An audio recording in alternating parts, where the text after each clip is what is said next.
अध्याय सभी परिजन भाव पूर्वक पढ़ेंगे। ओ आत्मा का होता है केवल स्वाध्याय से ही पोषण। तो भैया हम लोगों को पढ़ना है, जीवन को बचाना है तो वृक्षारोपण करना पड़ेगा। आज का ये अध्याय है। प्रदूषण आज एक महामारी का रूप लेता जा रहा है। आज देश के कई बड़े शहर प्रदूषण के चलते बुरी तरह से हाँफ रहे हैं। पिछले कुछ समय से देश में पर्यावरण का मिजाज लगातार बिगड़ रहा है। इसका खामियाजा देश ने किसी न किसी बड़ी आपदा के रूप में चुकाया है। पर्यावरण संबंधी कई अंतरराष्ट्रीय रिपोर्टों में यह स्पष्ट हो चुका है कि भारत में कई शहर दुनिया के सर्वाधिक प्रदूषित शहरों में शामिल हैं।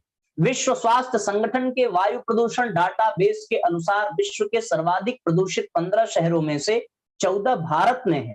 इनमें वाराणसी, कानपुर, लखनऊ, पटना तथा गया शामिल है।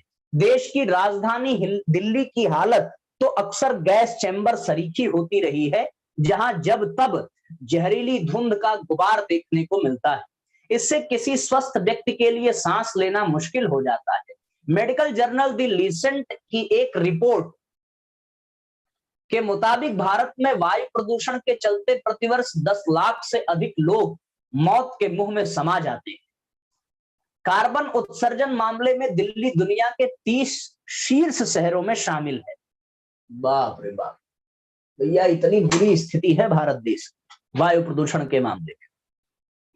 यह पहाड़ नुमा कूड़े के ढेरों से निकलती जहरीली गैसें, औद्योगिक इकाइयों से निकलते जहरीले धुएं के अलावा सड़कों पर वाहनों की बढ़ती संख्या कार्बन उत्सर्जन का बड़ा कारण है। कहा जाता है कि अगर दिल्ली तथा देश के अन्य अत्यधिक प्रदूषित शहरों में वायु प्रदूषण पर नियंत्रण पाना है तो लोगों को निजी वाहनों का प्रयोग कम कर सार्वजनिक परिवहन से को अपनाना चाहिए। साथ ही बड़े पैमाने पर पौधारोपण को बढ़ावा देकर हरियाली बढ़ानी चाहिए। लेकिन हमें यह भी देखना होगा कि वास्तव में देश में पर्यावरण प्रदूषण पर नियंत्रण के लिए हो क्या रहा है। पर्यावरण संरक्षण के लिए बड़े बड़े दावे और वादों के बावजूद वृक्षों के विनाश का सिलसिला तेजी से बढ़ रहा है। हरियाली की कमी के कारण पर्यावरण का संतुलन डगमगाने से प्रकृति का प्रकोप बार बार सामने आ रहा है। दूसरी ओर सरकारें शहरी विकास, देश के विकास को गति देने या लंबे चौड़े एक्सप्रेसवे बनाने में के नाम पर लाखों वृक्षों का सर्वनाश करने का आदेश जारी करने में विलंब नहीं करती हैं। कुछ माह पहले दिल्ली में 16,500 ऐसे ही पेड़ काटे जाने का आदेश सुनाया गया था, किंतु चिपको आंदोलन के तर्ज पर दिल्ली वासियों ने व्यापक स्तर पर जन अभियान चलाकर सरकार को अपना निर्णय वापस लेने को विवश कर इन वृक्षों को कटने से बचा लिया। लेकिन देश में हर जगह स्थिति ऐसी नहीं है। हिमालयी क्षेत्र हो या गंगा तथा उसकी सहायक नदियों के जल ग्रहण क्षेत्र, हर जगह हजारों की संख्या में विशालकाय वृक्ष बेरहमी से काटे जा रहे हैं। 4 धाम की यात्रा को सुखद बनाने के लिए सड़कों को चौड़ीकरण के लिए करीब 900 किलोमीटर के दायरे में वर्षों पुराने लाखों हरे भरे वृक्ष काट डाले गए। माना कि देश के विकास को रफ्तार देने के लिए चौड़े एक्सप्रेसवे बनाना समय की मांग है, किंतु सरकारी मशीनरी इस बात का जवाब कब देगी कि विकास के नाम पर बेरहमी से देश भर में लाखों वृक्षों के विनाश के चलते पर्यावरण संतुलन बिगड़ रहा है। ऐसे में हरे भरे वृक्षों के विनाश के कारण मानव सहित समस्त प्राणी जगत का जीवन कैसे सुरक्षित रहेगा? जीवन ही सुरक्षित नहीं रहेगा तो यह विकास किस काम का? हम क्यों नहीं समझना चाहते कि जैसे जैसे सघन वनों का दायरा घटेगा, देश में बाढ़, सूखा, स्माग जैसी प्राकृतिक आपदाओं का दायरा बढ़ता जाएगा। वृक्ष न केवल हमें भावनात्मक तथा आध्यात्मिक शांति प्रदान करते हैं, बल्कि मिट्टी को रोके रखकर हमें बाढ़ के खतरे से बचाते हैं। यह कार्बन डाइऑक्साइड को अवशोषित कर आसपास के वायुमंडल को स्वच्छ रखते हैं, वर्षा कराने में महत्वपूर्ण योगदान देते हैं, विषैले पदार्थों को अवशोषित करते हुए पोषक तत्वों का नवीनीकरण करते हैं, हमें खाद्य सामग्री तथा औषधियां उपलब्ध कराते हैं। साथ ही ये हमें उत्तम स्वास्थ्य भी प्रदान करते हैं तथा वन्य जीवों को आश्रय प्रदान करते हैं। यदि विकास कार्यों को गति प्रदान करने के लिए सड़कों का चौड़ीकरण करना ही है तो क्या कोई ऐसा रास्ता नहीं तलाशा जा सकता है, जाना चाहिए, जिससे अधिकांश वृक्षों को बचाते हुए विकास कार्य के उद्देश्य की पूर्ति की जा सके?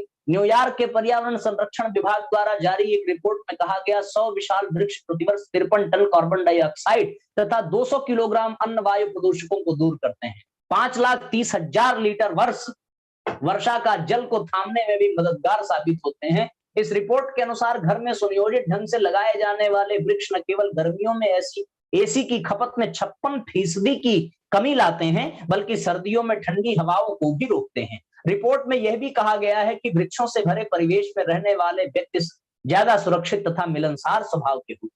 एक अन्य रिपोर्ट में बताया गया है कि किसी भी वृक्ष के वजन में 1 ग्राम की वृद्धि से ही उससे 2.66 ग्राम अतिरिक्त ऑक्सीजन मिलती है। भारतीय वन सर्वेक्षण के एक रिपोर्ट के अनुसार देश में सघन वनों का क्षेत्रफल तेजी से घट रहा है। सन 1999 में सघन वन 11.48% थे, जो आज घटकर मात्र 2.61% ही रह गए हैं। रिपोर्ट के मुताबिक देश के कई राज्यों उत्तराखंड, मिजोरम, तेलंगाना, नागालैंड, अरुणाचल प्रदेश, असम, मेघालय, सिक्किम, त्रिपुरा, हरियाणा, पंजाब, मध्य प्रदेश, छत्तीसगढ़, महाराष्ट्र, बिहार, झारखंड, दादर, नागर हवेली इत्यादि में वन क्षेत्र तेजी से कम हुए हैं। सघन वनों का दायरा सिमटते जाने के कारण ही वन्य जीव शहरों कस्बों का रुख करने पर विवश होने लगे हैं। नेचर जर्नल की एक रिपोर्ट के अनुसार भारत में इस समय करीब 35 अरब वृक्ष हैं।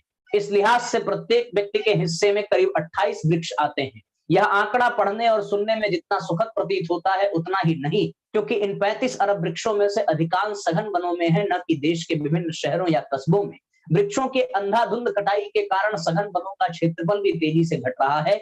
किसी भी क्षेत्र में वातावरण को शुद्ध बनाए रखने के लिए वहां वन क्षेत्र सघन होना चाहिए। कैग की एक रिपोर्ट पर नजर डालें तो दिल्ली पहले से ही करीब 9 लाख वृक्षों की कमी से जूझ रहा है।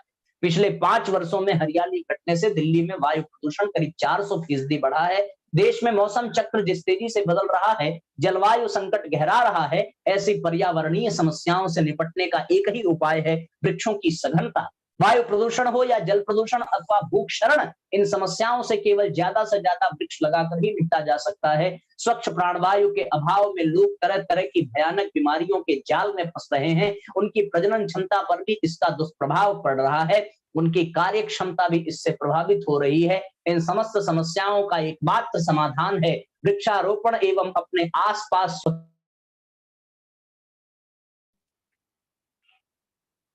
अध्यात्म विज्ञान, एक छोटी सी कहानी है साथियों। वृक्षारोपण के पश्चात अध्यात्म विज्ञान, परम पूज्य गुरुदेव ने लिखा कि अध्यात्म विज्ञान के साधकों को अपने दृष्टिकोण में मौलिक परिवर्तन करना पड़ता है। उन्हें सोचना होता है कि मानव जीवन की बहुमूल्य धरोहर का इस प्रकार उपयोग करना है जिससे शरीर का निर्वाह लोक व्यवहार भी चलता रहे, पर साथ ही आत्मिक अपूर्णता को पूर्ण करने का चरम लक्ष्य भी प्राप्त हो सके।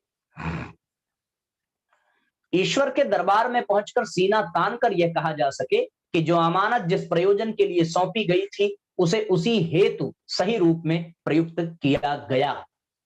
अद्भुत प्रसंग है साथियों। हम शारीरिक निर्वाह के साथ साथ आत्मिक निर्वाह की भी बारे में विचार करें। इस तरीके से ये अध्याय और ये कहानी पूरी हुई। कल हम लोग परम पूज्य गुरुदेव की अमृतवाणी का पठन पाठन और श्रवण पान करेंगे। इस तरीके से आज के सत्र को यहीं पर विराम दिया जाता है साथियों। सभी परिजन गायत्री मंत्र बोल करके आज के सत्र को विराम देंगे। ओम भूर्भुवः स्वः तत्सवितुर्वरेण्यं भर्गो देवस्य धीमहि धियो यो नः प्रचोदयात्। सभी साथियों को सादर प्रणाम। सभी को बहुत बहुत धन्यवाद जुड़ने के लिए।